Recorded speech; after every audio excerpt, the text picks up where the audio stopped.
Okay. బానే ఉన్నావు. ఒక ఆఫర్ ఇస్తాం అని ఎవరైనా తీసుకోవడం జరిగిందా? చాలా యాక్చువల్. హ్మ్. అంటే ఒక 2, 3 ఫోటోలు ఇస్తే బాగుందండి. హ్మ్. ఫొటోస్ బాగున్నాయి. మీరు ఇంతకుముందు ఇది అంటే ఇవి ఏ సినిమా వర్కింగ్ స్టిల్స్ అనేవాళ్ళు. హ్మ్. కాదు నేను మామూలుగా తీయించానండి. ఓకే మీరు ఏం చేస్తారు అంటే ఇట్లా నేను హ్మ్. హ్మ్. గోల్డ్ వర్క్ వేస్తానండి మా సిద్దిపేట. ఆ! ఓకే బాగున్నాయండి చెప్తామన్నారు కానీ చాలా తక్కువ అలాంటివి ఏ అవకాశాలు రాలే. హ్మ్. ఒకటో రెండో వచ్చి చేసాను అలాంటప్పుడు తప్ప. మనకి నమ్మకం పోతది కదన్నా! అంటే ఇప్పుడు ఒక 10 మంది మన దగ్గర తీసుకోరు. ఒక్క ఛాన్స్ కూడా లేదు. 11వ వాడు అడుగుతున్నప్పుడు కూడా ఈళ్ళు కూడా అడుగుతున్నారు లేరా అనేటట్లు ఉంటదా? అట్లా అనుకుంటే ఆగిపోతాం. హ్మ్.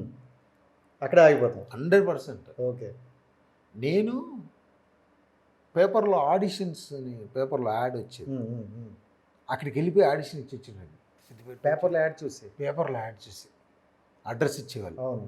అక్కడికి వెళ్ళిపోయి వాళ్ళేదో నెంబర్ ఇస్తే దానికి ఫోన్ చేసి ఆడిషన్‌కి ఎప్పుడు రావాలంటే రేపు రండి, ఎల్లుండి రండి అంటే అట్లా చాలా ఆడిషన్స్ చేశాను. హ్మ్. ఎప్పుడు 11ది కాలేదు, 12ది కాలేదు. నువ్వు కావాలనుకున్నప్పుడు 11 కాదు, 100 కాదు, 1000 కాదు, 1,00,000 చేస్తే చేసుకుంటూ వెళ్ళిపోవాలి. వెళ్ళిపోవడం అంతే.